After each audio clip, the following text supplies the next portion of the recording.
যারা মারা গেছে তাদের অনুপাতে আমাদের মূল্য কোনো অংশে বেশি নাই, আবার যারা মরে গেছে তাদের কোনো অংশ কমতি ছিল না, তবু তারা মরে গেছে, আমরা বেঁচে আছি। কি কারণে?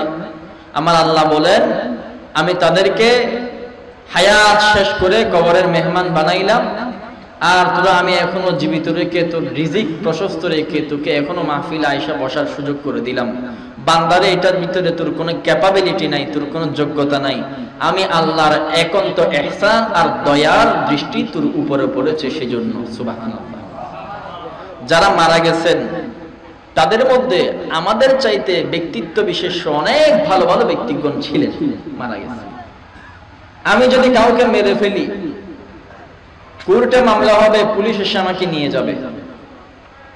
আমার আল্লাহ যে 1000, 2000, 1 লক্ষ, 2 লক্ষ মানুষ মেরে ফেলেছেন, তার জমিনের আলমারি থেকে আসমানি আলমারিতে নিয়ে গেছেন। বাংলাদেশ বলেন, আমেরিকা বলেন, পৃথিবীর কোন সুপার পাওয়ারের শক্তি হয় নাই, ইচ্ছে হয় নাই, সাহস হয় নাই আমার আল্লাহর বিরুদ্ধে মামলা দায়ের করবে। আল্লাহ বলতেছেন, বান্দা বানাইছি আমি, মারবো আমি, এমন কোন বাপের বেটা আসসনি আমার বিরুদ্ধে মামলা করবে। আমার আল্লাহ যদি কুল কায়নাত ধূলিসাৎ করে ফেলেন, ফানা ফানা করে ফেলেন, পৃথিবীর মানুষ সবগুলো একত্রিত হইয়াও যদি আল্লাহর বিরুদ্ধে মামলা করে, মামলা দায়ের করে, কোনো প্রতিফল পাওয়া যাবে? সেই আল্লাহর দরবারে মুতাওয়াজ্জহ হন। যুবক ভাইদের জন্য বিশেষ করে পরামর্শ, আমি যুবক, তাই যুবকের রূপ কি আমি ভালো করে বুঝবো। মুরব্বী যারা হয়ে গেছেন, তারা যখন যুবক ছিলেন তখনকার ইস্যু কি ছিল আমি জানতাম না, তখন আমি কচি ছিলাম, ছোট ছিলাম। এখন আমি যুবক হয়েছি, তাই যুবকের কি সমস্যা আমি জানি। ও যুবক ভাইয়ারা, আপনাদের জন্য এখন করোনার চাইতেও বড় ভাইরাস, ক্যান্সারের চাইতেও বড় রোগ হয়ে গেছে মোবাইল ফোনে টিপাটিপি করে আলগা মাইয়ার লগে ফিরিতি করা। যুবকদের জন্য বড় সমস্যা হয়ে গেছে অবৈধ রিলেশনশিপে জড়িয়ে পড়া। করোনায় যদি কোনো যুবক মারা যায়, যুবক কবরের মেহমান হবে ঠিক, কিন্তু অন্তরে ঈমান থাকার কারণে বান্দা একদিন জান্নাতি হওয়ার আশঙ্কা থাকে, বান্দা জান্নাতি হবে আশা করা যায়। কিন্তু ওপেন রিলেশনশিপ, বেগানা মেয়ে মানুষের সাথে প্রেম প্রীতির মতো একটা অবৈধ সম্পর্ককে জায়েজ মনে করার কারণে এমন ভাইরাসে বান্দা আক্রান্ত হয়েছে, ওই ভাইরাসে আক্রান্ত থাকা অবস্থায় মারা গেলে বান্দার জন্য জাহান্নাম, জান্নাত হারাম হয়ে যায়। ঠিক না বেঠিক? মদের বোতলকে আপনি মদ বলে খেতে পারবেন, কবিরা গুনাহ হবে, কিন্তু ঈমান যাবে না। মদের বোতলকে আপনি যদি দুধ বলে খান, আবার ফতোয়া দেন যে এই মদ খাওয়াটা জায়েজ, কবিরা গুনাহ তো হবেই হবে, ঈমানও যাবে না। শরীয়তে বলে কোন গুনাহ করবা, গুনাহকে গুনাহ মনে করে করো। গুনাহকে যদি হালাল মনে করে, জায়েজ মনে করে যদি তুমি গুনাহ করো, গুনাহ তো হবেই, ঈমানটাও ধুয়ে মুছে চলে যাবে। বলেন তো, বেগানার সাথে দেখা দেয়া, বেগানার সাথে ফিরিতি করা, বেগানার সাথে কথা বলা জায়েজ নাকি না জায়েজ? ফতোয়া কিন্তু আপনারা দিচ্ছেন। এখন কোন যুবক যদি বলে বেগানা মেয়ে মানুষের সাথে কথা বলা, প্রেম করা, এটা স্বর্গীয় জিনিস, এটা জান্নাতি জিনিস। বাবা আদম প্রেম করছে, ইউসুফ নবী জুলাইখার লগে প্রেম করছে, লাইলা তার মজনুনের সাথে প্রেম করছে, শ্রীফরহাদ প্রেম করছে, রোমিও জুলিয়েট প্রেম করছে, তাইলে আমি যুবক প্রেম করলে সমস্যা কোথায়? এটা জায়েজ অনেকে বলে থাকে। যুবক ভাইদেরকে পায়ে হাত রেখে বলবো, ও যুবক ভাই, যারা এই সমস্ত আলগা ফিরিতির মধ্যে ইনভলভ হয়ে আছো, আল্লাহর ওয়াস্তে বিষয়টাকে হারাম মনে করে ইনভলভ হও। যদি প্রেম প্রীতিকে, দুনিয়াবি রিলেশনশিপটাকে তুমি যদি জায়েজ মনে করে করো, গুনাহ তো হবেই হবে, জিনা তো হবেই হবে, ঈমান শুদ্ধ ধুয়ে মুছে যাবে না। এখন অধিকাংশ যুবকের সমস্যা হয়ে গেছে মেয়ে মানুষের পেছন পেছন ঘোরা, আলগা ফিরিতিরে জায়েজ মনে করা। গত কয়েক সপ্তাহ আগে আমার মসজিদে একজন মুরব্বী আসছেন, বয়স হয়েছে, এসে দেখতেছি কাঁদতেছেন। তো তাকে জিজ্ঞেস করলাম, কাঁদলেন কেন, আপনি কাঁদতেছেন কেন? উনি বলেন যে আমার 15 বছর বয়সী নাতনি বেগানা এক পুলার লগে গত সপ্তাহে হাত ধরে বাগছে। একটা মেয়ে মানুষ যে এখনো দুনিয়াকে চিনতে শেখে নাই, এখনো তার দুনিয়াবি বুঝে হয় নাই, এমন মেয়ে মানুষ যখন অপরিচিত অজানা অচেনা কোনো ছেলের সাথে চলে যাবে, তখন একটা পরিবারে কি কাণ্ড ঘটবে, কি গজব নাজিল হবে, কি টেনশন পেরেশানি থাকবে, একমাত্র আমার আল্লাহ জানেন। যুবক ভাইদেরকে বলবো, তোমার বোন যেমন অন্য কারোর সাথে সম্পর্ক করুক, অন্য কারোর সাথে ওপেন রিলেশনশিপে থাকুক, এটা যেমন তুমি পছন্দ করো না, তেমনি অপরের কোন বোনের পেছনে তুমি ঘুইরা ঘুইরা তার ইজ্জতের উপরে আঘাত হানবা না। ও যুবক ভাইয়েরা, কষ্ট পাচ্ছেন? আমি আপনাদের দলের। পর্দার অন্তরালে যে সমস্ত বোনেরা আছেন, হরিণের মতো কান দিয়ে শুনেন। ও প্রিয় বোনেরা আমার, পর্দার অন্তরালে যে সমস্ত মা বোনেরা আছেন, হরিণের মতো কান দিয়ে শুনেন। কোন যুবকের আলগা ফিরিতির পান্দে পড়েন না। যুবক আপনারা নষ্ট করবে, আপনার জীবন বরবাদ করবে, আপনার আমলনামা বরবাদ করবে, আপনার ঈমান বরবাদ করবে, আপনার দুনিয়া বরবাদ করবে, আপনার আখিরাত শুদ্ধ বরবাদ করে ছাড়বে। প্রিয় বোনেরা আমার, বাবার ভালোবাসাকে লাথি মাইরা আলগা ফিরিতির ভালোবাসার মোহে পড়েন না। যে মা যে বাপ আপনারা না খাওয়াইলো, তার ভালোবাসা তার মহাব্বতকে গুরুত্ব দেন। ও পরিচয় বোনেরা, পর্দার অন্তরালের বোনেরা শুনেন, যতদিন বাপের বাড়িতে আপনি আছেন ততদিন আপনি রাজকন্যা, যা মন চায় আপনি করেন। বোনরে আমার, একটা সময় এমনও আসতে পারে আপনি যা মন চায় করতে পারবেন না, আপনার শ্বশুর বাড়ির লোকেরা আপনার বদনাম করবে। ও প্রিয় বোনেরা আমার, আপনার যা মন চায় খেয়ে নেন, বাপের বাড়ি যতদিন আছেন যা মন চায় খান। একটা সময় এমনও আসতে পারে শ্বশুর বাড়ি গিয়ে আপনি পেট পুরে ভাত খেতে পারবেন না, বেশি খাইলেই বলবে আমাদের বউ দেখি বাত্ত কাটা খাবার বেশি খায়। প্রিয় বোনেরা আমার, বাপের বাড়ি যতদিন আছেন যেদিকে মন চায় যা মন চায় দেখে নেন। একটা সময় আপনার জীবনে বিয়ের পরে এমনও আসতে পারে আপনি ডানে বামে তাকাতে পারবেন না, তাকাইলে বলবে যে আমাদের বউয়ের নজর খারাপ। মাগো, বাপের বাড়ি যতদিন আছেন যা মন চায় বলে নেন। একটা সময় এমন আসতে পারে একটা শব্দ বলতে গিয়ে 19-20 হয়ে গেলে এটা নিয়ে বড় হাঙ্গামাও হতে পারে। পর্দার অন্তরালের বোনেরা, যত মন চায় ঘুমিয়ে নেন। একটা সময় এমনও আসতে পারে আপনি সকলের শেষে ঘুমাতে হবে, সকলের আগে ঘুম থেকে জাগ্রত হতে হবে, না হয় বউ নাকি খারাপ। মাগো, সেই সংসার ছাইড়া, সেই বাবা মায়ের ভালোবাসার মহাব্বতের ঘর ছাইড়া কোনো আলগা ফিরিতির ফান্দে পড়িস না, জীবনটা তোর বরবাদ হয়ে যাবে। পর্দার অন্তরালের বোনদেরকে বলবো, রক্ত গরমওয়ালা লাল রঙের টকবগে যুবকদেরকে বলবো, তুমি যদি তোমার মা বাবার অবাধ্য হইয়া যদি কোনো মাইয়ার ফিরিতিতে পড়ো, সেই মেয়ের তুমি যদি নিয়ে ভেগেও যাও, বিয়েও যদি করে ফেলো, তোমার বুড়ো মা বাবা বাধ্য হয়ে তোমাকে যদি মেনেও নেয়, তুমি মনে করতেছো তোমাদের ভালোবাসা সাকসেস, তোমাদের প্রেম প্রীতি সফল হয়ে গেছে, তুমি এটা মনে করতেছো? ও যুবক ভাই, আমার দিকে তাকা। আমি আল্লাহর কসম করে বলছি, দুনিয়াতে তুই আর সম্মানের জিন্দেগি কাটাইতে পারবি না। আপনারা বলেন তো দেখি, যারা প্রেম প্রীতি করে অবৈধ রিলেশনশিপ করে বিয়ে করে, এদের বাচ্চা কাচ্চা হবে না? কথা বলতেছে না, বাচ্চা হবে না? 1 বছর, 2 বছর, 3 বছর, সর্বোচ্চ 5 বছরের ভিতরে তো বাচ্চা হবে। এই বাচ্চাটা পরবর্তী 15 বছরে গিয়ে বালেগ হবে না? এই বাচ্চাটাকে আপনি কি বলে শিক্ষা দিবেন?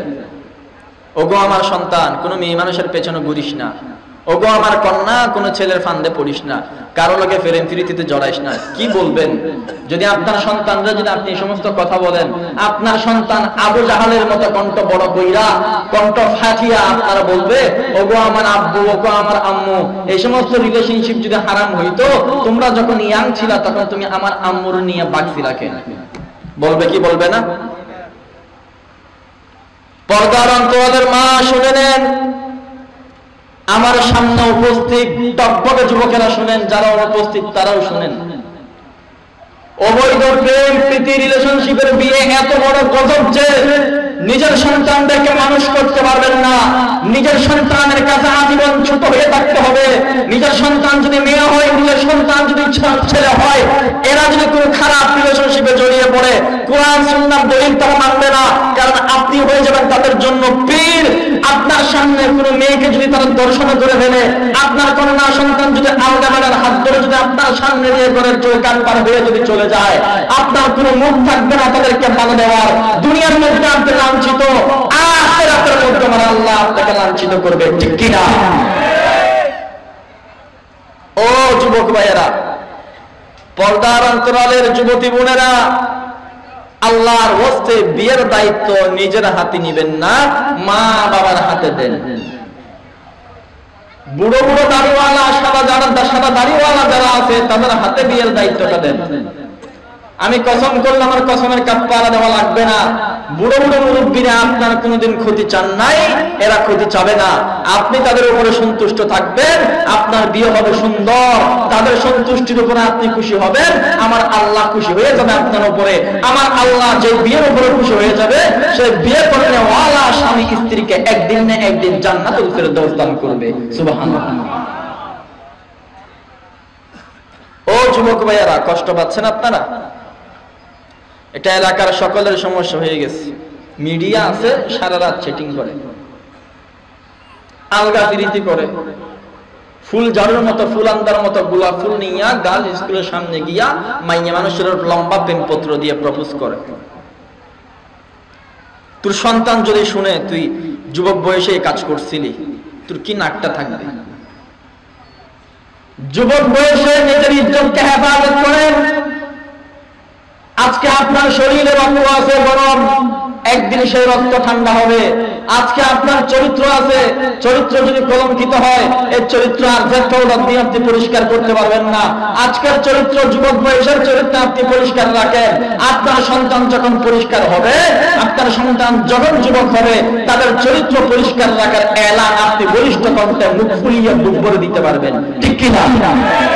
নিজের চরিত্র যদি হয় তাসলিমা নাসরিন মার্কা, তখন আপনি আপনার সন্তানরে আব্দুল কাদের জিলানী হওয়ার বয়ান কেমনে করবেন? তাই যে সমস্ত যুবক ভাইয়ারা এই সমস্ত ভুল করতেছেন, যারা মনে করতেছেন আপনি অপরাধ করতেছেন না, ঈমান চলে যাবে।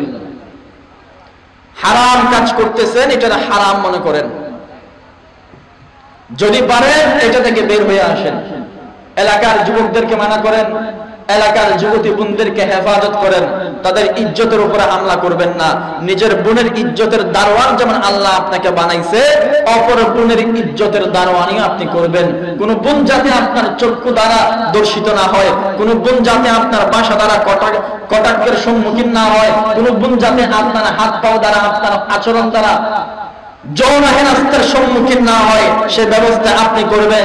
নিজের লজ্জাস্থানের হেফাজত যদি করতে পারেন, আল্লাহর নবী বলেছেন লজ্জাস্থান হেফাজতের গ্যারান্টি যে বান্দা, যে উম্মত আমাকে দেবে, আমি সেই উম্মতের ডান হাত ধরে কিয়ামতের ময়দান থেকে জান্নাতের চৌকাঠ পার করিয়ে জান্নাতে ঢুকিয়ে দেব। আল্লাহ পাক রব্বুল আলামিন কোরআনে পাকের মধ্যে বলেছেন, ফামান কানা ইয়ারজু লিকাআ রাব্বিহি ফালইআমাল আমালান সালিহা ওয়া লা ইউশরিক বিইবাদাতি রাব্বিহি আহাদা।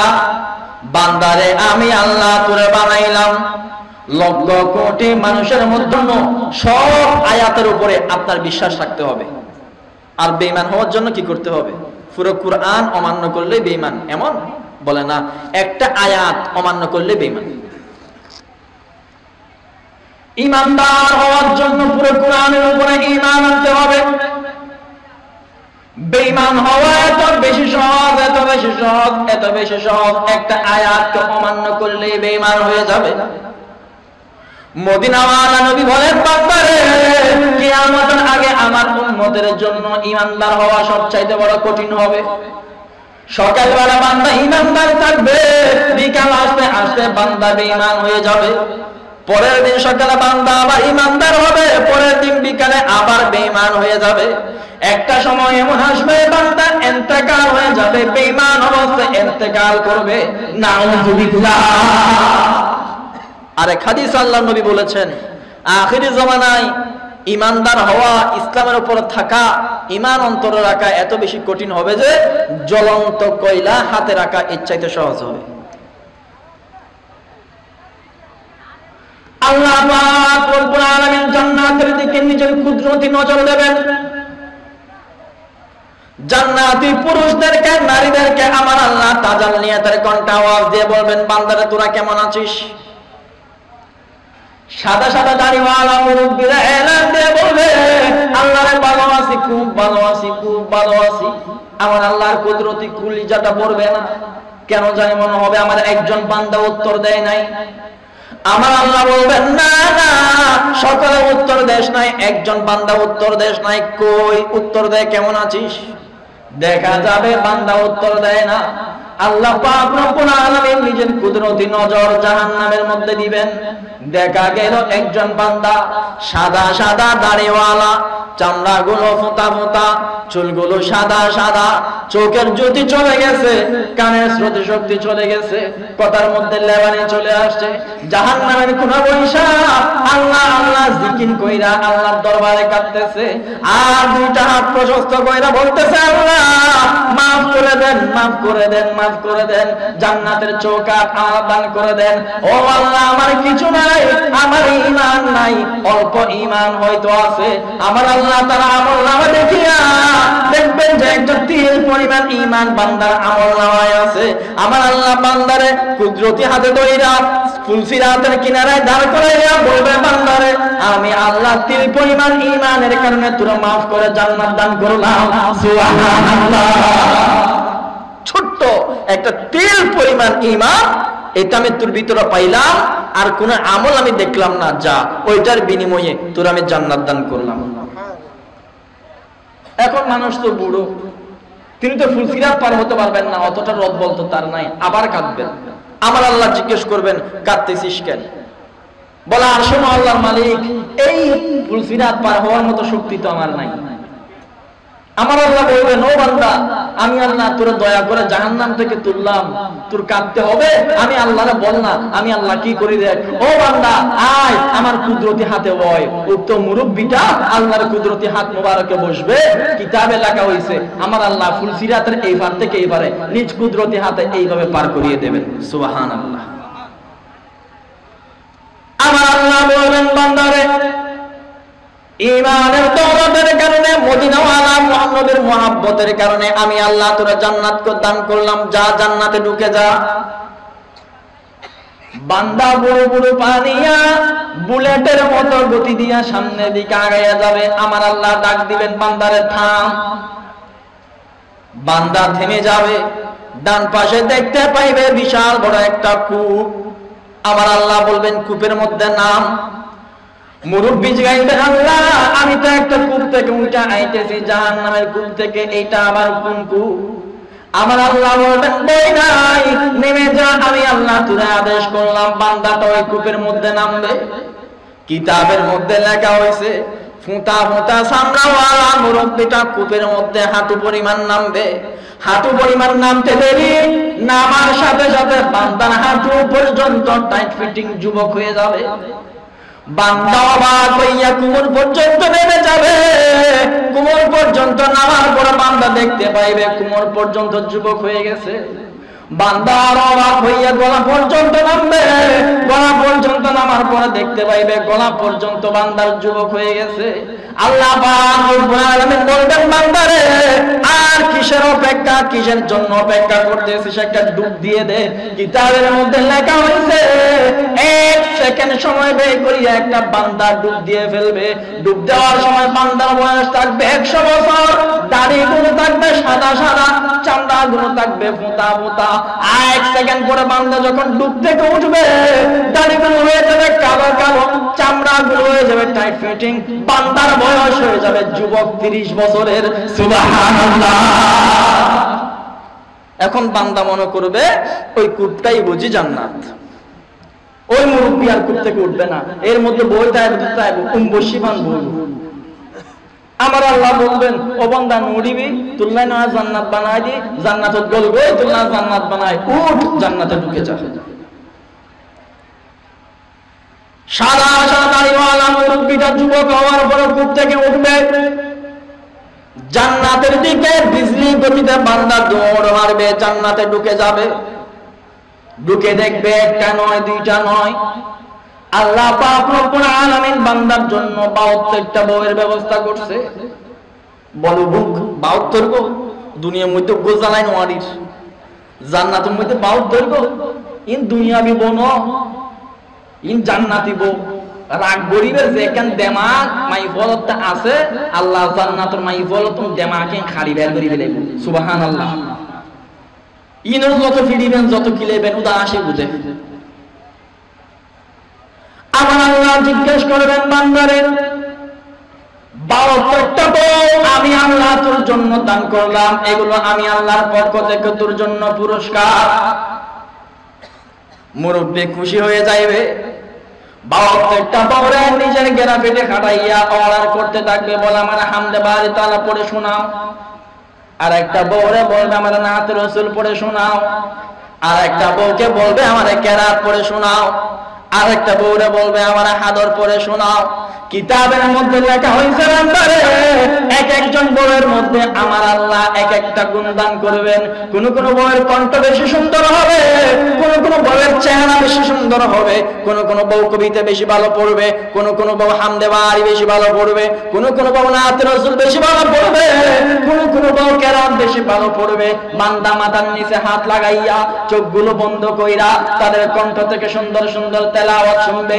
এমন টাইমে আমার আল্লাহ এলান দিয়ে বলবেন, বান্দারে কি করতেছিস আমাকে একটু এলান দিয়ে শোনা।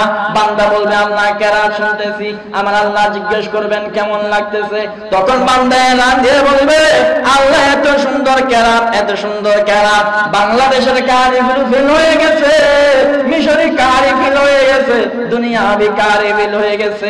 আপনি দুনিয়ার মধ্যে যত কারি বানাইছেন সমস্ত কারিগুলোর চাইতে জান্নাতি হুর পরিদের কেরাত সব চাইতে বেশি সুন্দর হয়ে গেছে। সুবহানাল্লাহ। আমার আগে কারি ইসমাইল সাহেব কেরাত পড়তেছিলেন, আমি পাশে বসে আমার কলিজা দরফর দরফর করতেছিল। কোরআনের কি মজা! এই দুনিয়াবি কারিগুলো জান্নাতি হুর পরিদের কাছে কিছুই না সেদিন। সুবহানাল্লাহ পড়েন। আমার আল্লাহ জিজ্ঞেস করবেন, ও বান্দা কি রদ? বলে আল্লাহ কেরাত উনিদ্দি, হামদে বাড়ি তাআলা উনিদ্দি, নাত রসুল উনিদ্দি। কেন লাগে? আল্লাহ খুব ভালো, খুব মজা, খুব শান্তি, খুব ফোয়াল লাগে। আল্লাহ জিজ্ঞেস করবেন এর চাইতে সুন্দর তেলাওয়াত শুনবিনি? আল্লাহ পাক রব্বুল আলামিন তাজাল্লিয়াতের কণ্ঠে আওয়াজ দিয়ে বলবেন সুন্দর কেরাত শুনবি নাকি? বান্দাগুলো এলান দিয়ে বলবেন আল্লাহ এর চাইতে সুন্দর তেলাওয়াত আবার কার? দুনিয়ার কারিদের কেরাত তো এত সুন্দর না। আমার আল্লাহ বলবে না, আজকে আমি আল্লাহ তোর জন্য একটা মাহফিলের ইন্তজাম করলাম, উক্ত মাহফিলের মধ্যে আমি আল্লাহ তোরে কেরাত শোনানোর ব্যবস্থা করব। কিতাবের মধ্যে লেখা হয়েছে মাহফিলের বিশাল বড় ইন্তজাম আমার আল্লাহ করবেন। নিজের তাজাল্লিয়াতে কণ্ঠে মাহফিলের এলান আমার আল্লাহ নিজে করবেন। যেমন আজকের মাহফিলের এলান করে অমুক বক্তা তমুক বক্তা আসবেন, অমুক অমুক সময়ে বয়ান করবেন। আমার আল্লাহ এলান দিয়ে বলবেন বান্দারা শুনে নাও, আজকে আমি আল্লাহ মাহফিলের ইন্তজাম করলাম। এই মাহফিলের বিশেষ বক্তা থাকবেন হযরত দাউদ নবী, প্রধান বক্তা পিতা থাকবেন হযরত মদিনাওয়ালা নবী। আর সভাপতি কে হবে তুমি জানো? সরাসরি সভাপতি হয়ে যাব আমি, আনসাম আল্লাহর মালিক। সুবহানাল্লাহ। জান্নাতি সমস্ত যুবক আর যুবতী, সমস্ত জান্নাতি মানুষগুলো আল্লাহর তাজাল্লিয়াতের কণ্ঠের এলান শুনে পাগল হয়ে যাবে। বুলেটের মতো বউ ফুয়া লয়ে সানাপোনা লয়ে জান্নাতের মাহফিলের দিকে দৌড় মারবে। বিশাল মাহফিলের ইন্তজাম করবে।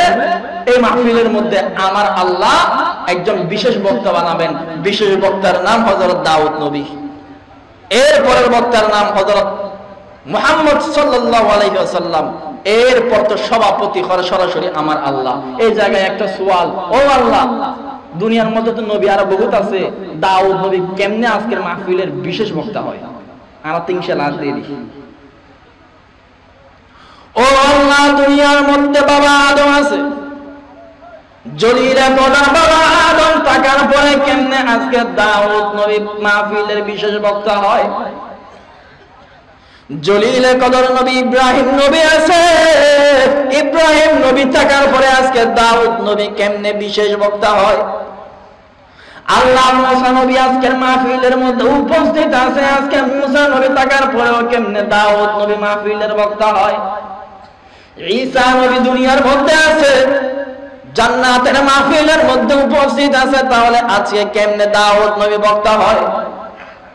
আমার আল্লাহ বলেন বান্দারে, এক একজন নবীর মধ্যে আমি আল্লাহ এক একটা গুণ দান করেছি।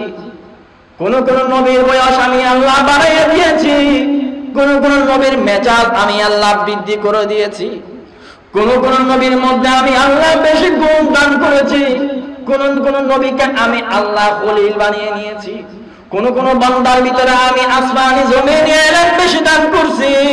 আর দাউদ নবীর কণ্ঠের মধ্যে আমি আল্লাহ জাদু দান করছি। দাউদ নবীর কণ্ঠ বেশি সুন্দর হওয়ার কারণে আমি আল্লাহ আজকের মাহফিলের বিশেষ বক্তা হওয়ার মতো ধন্য তাকে দান করেছি।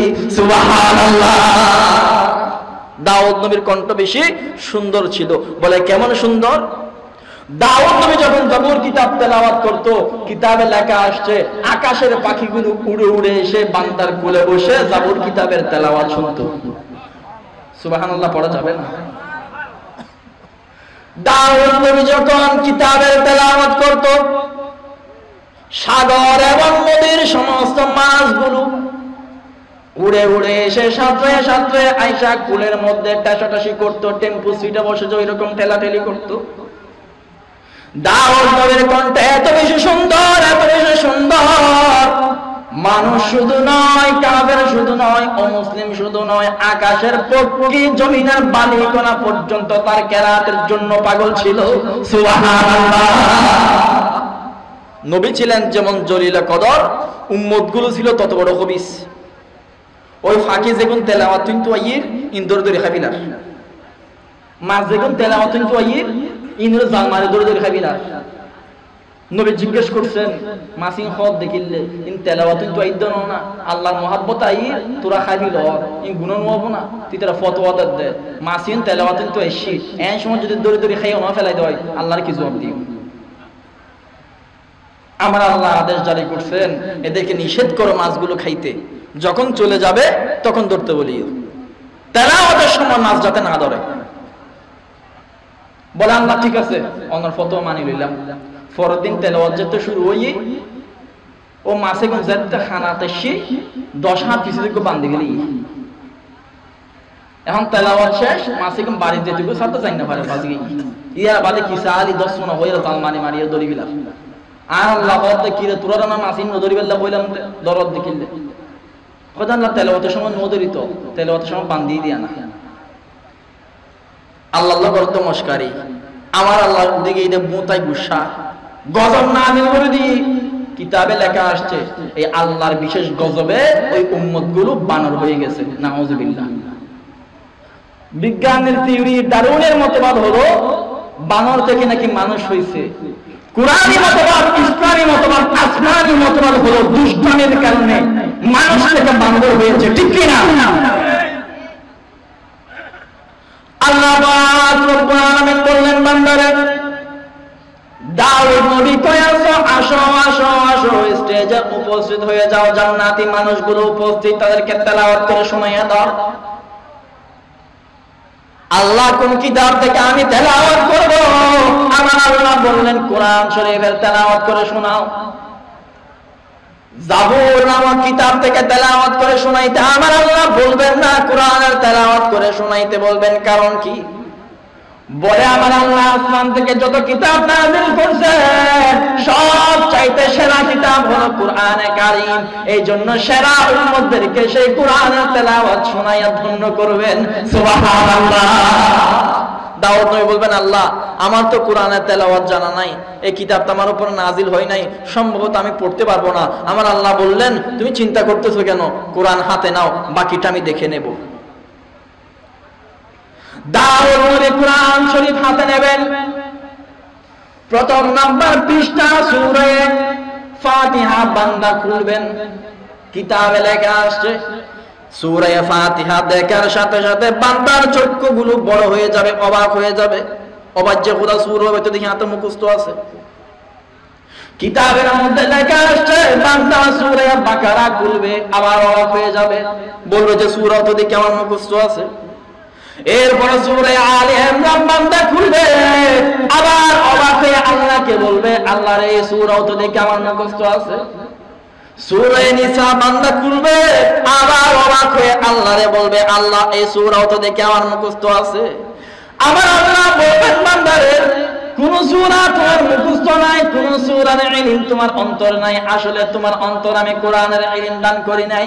তুমি কোন সূরার পৃষ্ঠার মধ্যে হাত দিবে আমি আল্লাহ জানি। উক্ত পৃষ্ঠায় হাত দেওয়ার আগে আগে আমি আল্লাহ সূরার ইলম তোমার অন্তরে ঢেলে দিচ্ছি। সুবহানাল্লাহ। ও বান্দা, তুই তো মুখস্থ আছে বলি হয়ে রে খাবিলাতি খলত দে, মুখস্থ নাই তো তুই কোন পৃষ্ঠাত হাত দিবি? এন আয় আল্লাহ জানি।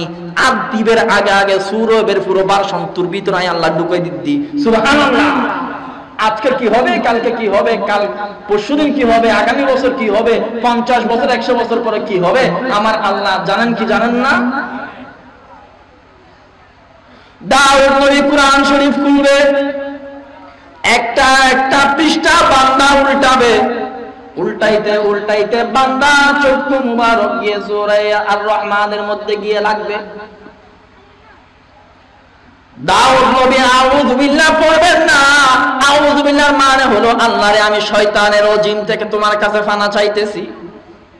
সেখানে তো শয়তানের রজিমের কাছে ফানা চাওয়া লাগবে না, শয়তান তো অলরেডি জেলখানায় বন্দী। বিসমিল্লাহ পড়িয়া বান্দা তেলাওয়াত করা শুরু করবে।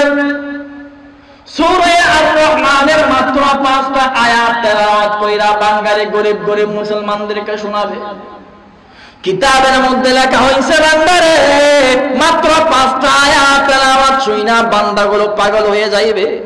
কেমন পাগল হবে তুমি জানো?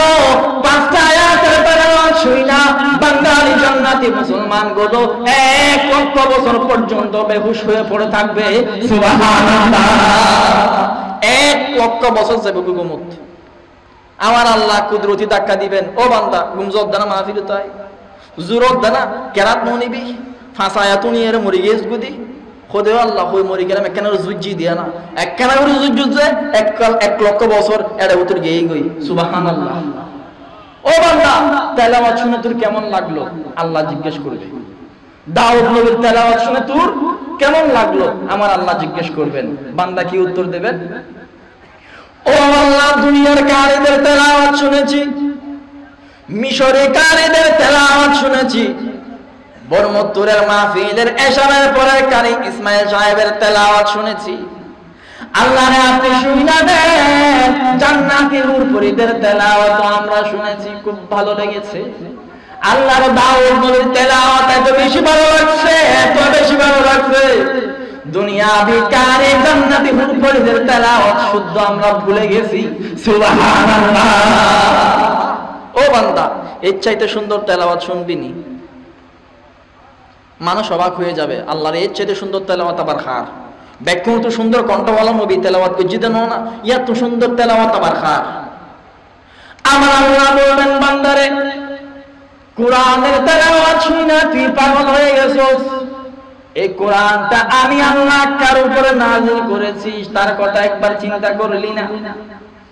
আমি আল্লাহ কোরআন নাযিল করলাম মদিনাওয়ালার নবীর উপরে, সেই নবী তোরে তেলাওয়াত করে শোনাবে, ভালো করে